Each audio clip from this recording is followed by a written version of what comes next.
What is going on, guys? It's the Mad Dragon. It's a Monday, which of course means we're going to be checking out the world rankings to see what has shifted up due to those games on the weekend. The Rugby Championship, it's been a good one this year, right?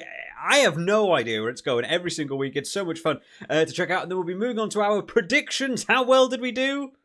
Not well over here. And then moving on to the fantasy. Who did amazing in the fantasy? Once again, not me over here. Believe me, there is one round every tournament where I crash and burn. Round 4 is that round for me in the Rugby Championship. So let's dive in with the world rankings to start us out then. The big one, South Africa, with the second half of all second halves, to come back and take that win over New Zealand, sees them gain 2.25, and they jump all the way back up to that number 1 spot. New Zealand losing those points sees them move third below Ireland on 89.1. Argentina getting their win over Australia, who are a team that I cannot put an answer on what is going on with us on this Australia team. I've never seen a team seemingly achieve quite a lot with no game plan. I watch them play and I just have no idea what they're attempting to do. I don't know if they know what they're attempting to do. I feel like individual players are doing very good things and no one is steering that ship, and it kind of works and it kind of doesn't. It's all very weird. Argentina with a much better game this week, looking to seal that one out, take the 1.56 and move back up to 6th.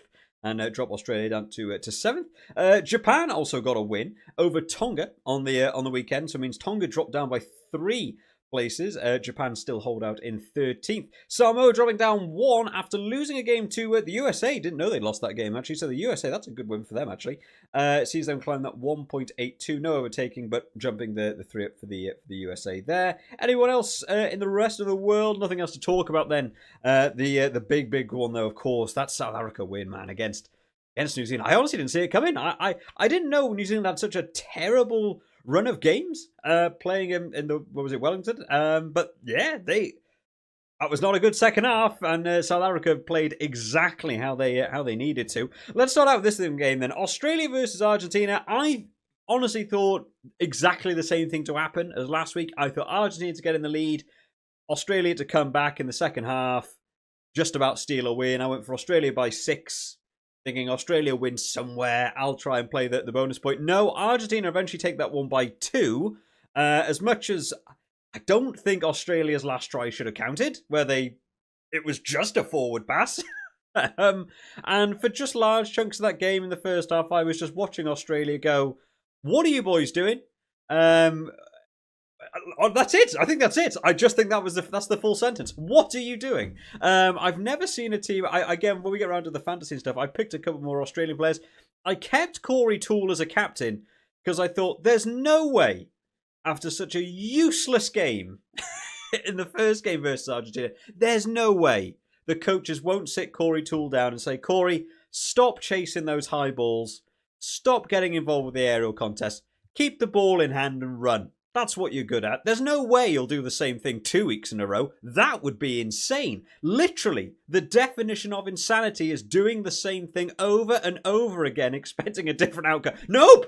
Still did it. Still just ran after the high ball. Didn't win a single aerial contest. Did nothing. The whole game got subbed off, as opposed to the other winger who got yellow carded. Insane. I've no idea what's going on in that Australian team. Can't believe it was by 2 in the end. Argentina should have hammered that one by the end of the game. So let's see how we got on. I was wrong. A few other people took a couple points by going very low. Australia. Where did we want to be then? Down here, 3 people getting it right. Elward, Villafarrell and Rido coming in there on the 2 for Argentina. So you guys splitting that one 3 ways. Most people went for Argentina, taking the half bonus point. A few people thought Rory went for big Argentina out there on 27, maybe slightly too large for these kind of games. They all seem very, very tight at the minute. And then this one. Take it back about playing tight. I can't believe this scoreline. I went for New Zealand by 9.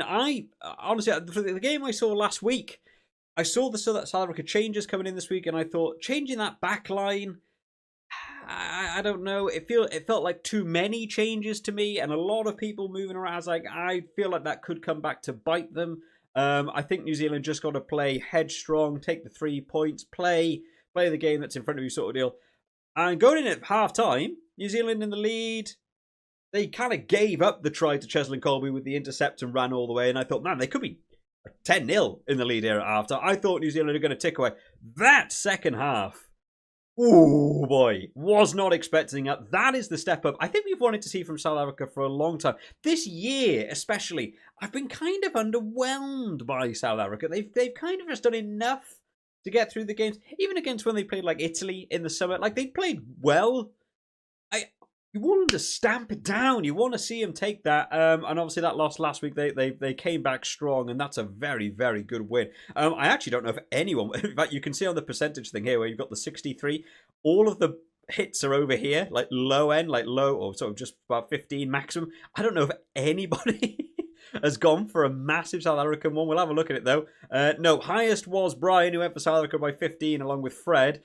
And yeah, you're not even within the 10 points. So no bonus points, only those single-digit points, which I guess is good for me, because I crashed and burned this round. 2 wrong out of 2 for me. So let's have a look at the old round as it stands. Then Fred takes it then with the gold cap on 2.5. A lot of people did get 2.5, actually. Forest Tar, Foot Easy, Viking Matt, that's a cool name.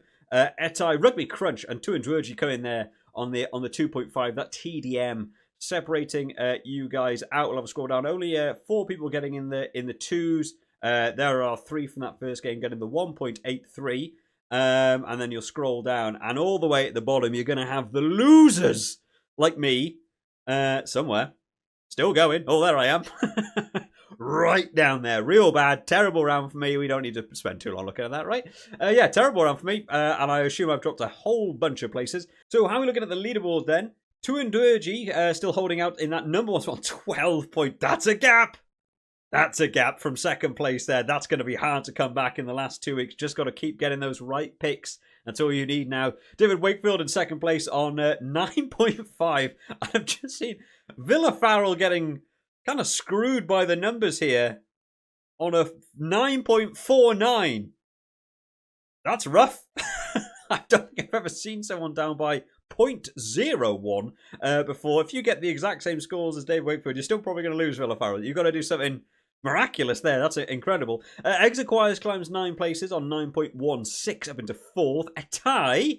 Big bounce back there. Climbs 22 places up onto 9 points into 5th. Christopher 113 down 2 places but still holding 6th on 9.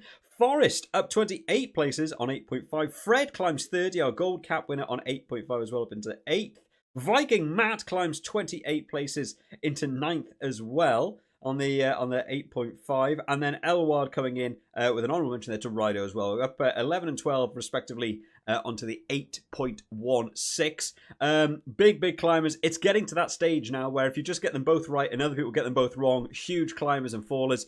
David up by 20, Kian up by 20, Milan up by 25, Foot Easy up by 34, Rugby Crunch up by 31. How bad have I done? I've still not even seen my name. Mark Dunphy down 20. Tad up 33, Ian down 24, Highland Cow down 24. Where am I? Bowie down 25, Ryan down 24, Matt Rapp. So all of us that were up like near the top 10 have all crashed and burned this week. Oh, there's me and Connor down 25 places. Man, at one point I felt like I was fighting it out for getting in those top places. Now I'm down here on 4.5. Doing nothing, and everyone else, we're all just crashing and burning. Round 4's been a brutal one. Well done to Fred then on taking the round with that gold cap, and Tuandruji dominating at this point of the. I mean, that is a hard comeback, right? 2.5 points.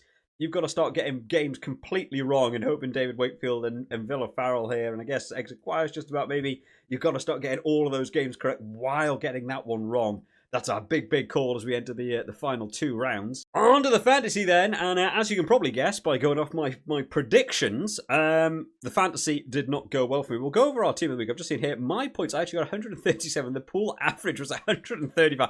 I'm bang on. I can't even believe I got average in this game. It was not a good round for me.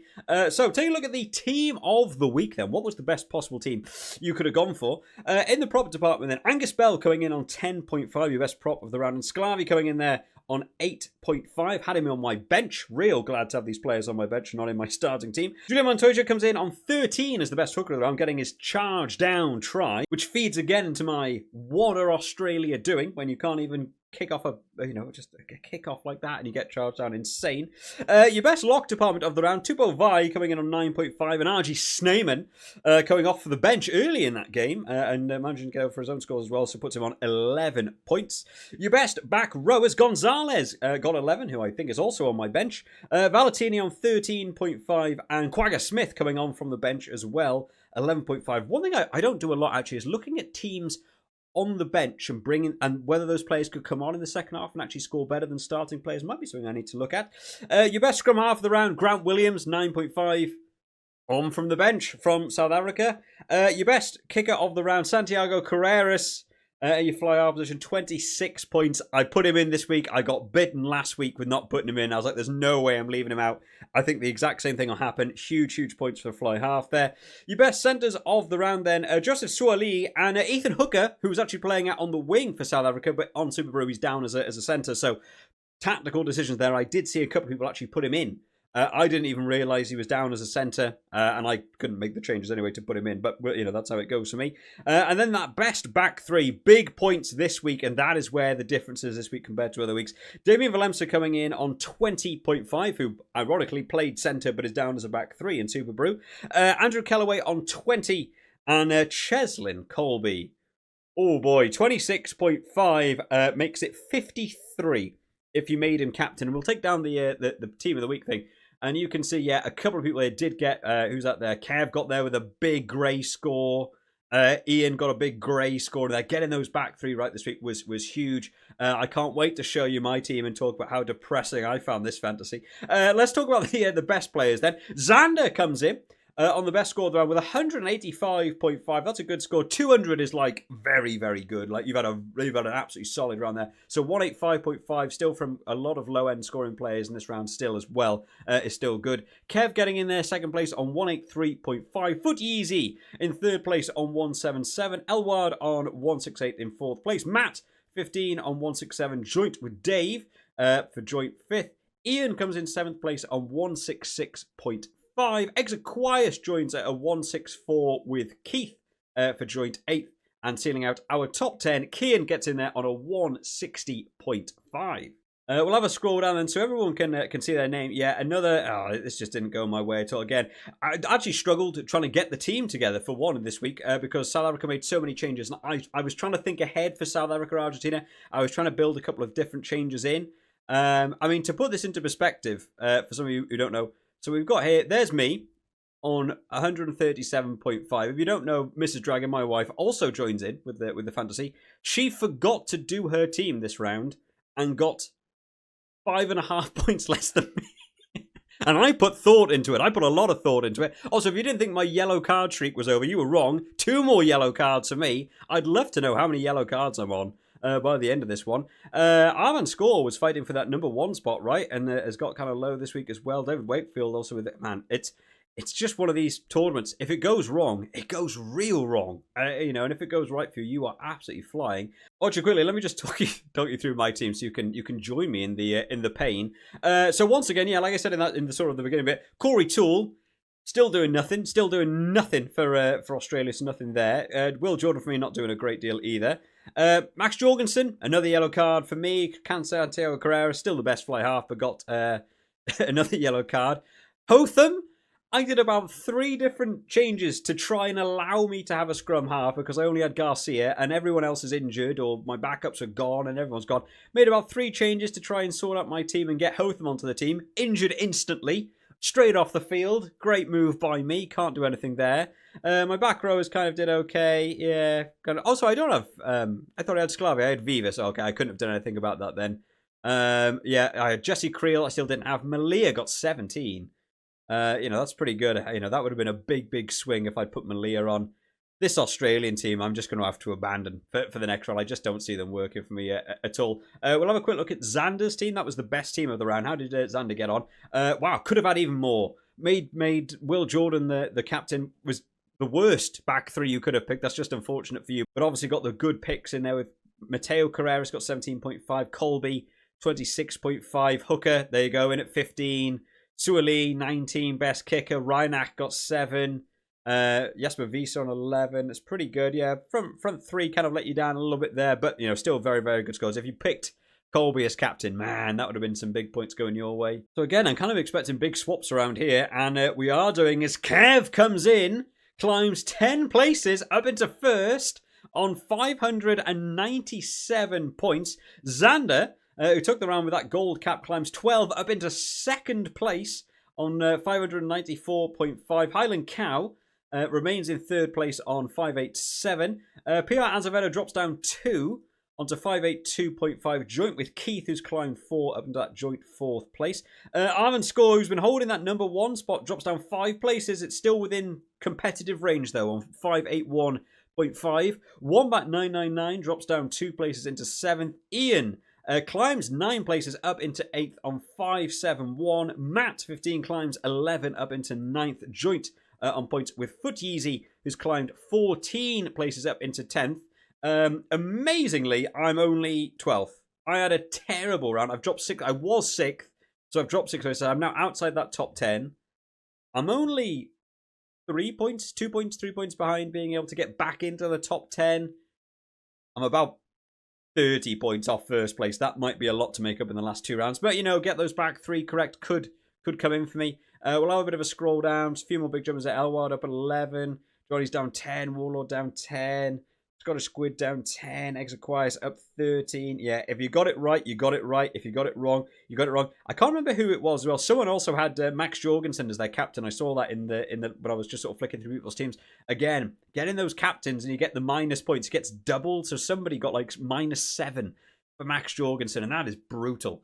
That is really harsh. I wish it showed you how many yellow cards you had. I would love to know how many yellow cards I have. That's actually one thing the official fantasy for the Six Nations did quite well, is it had that Hall of Fame at the end. It was like, who got the most points for their captain? Who got the most yellow cards? I think I'm on about 8 yellow cards across this tournament so far, which is like 40 points off. I could still be first if I didn't have my yellow cards. That's how bad it is going for me. But congratulations to Xander on taking the round. Congratulations to Kev on taking over that number 1 spot.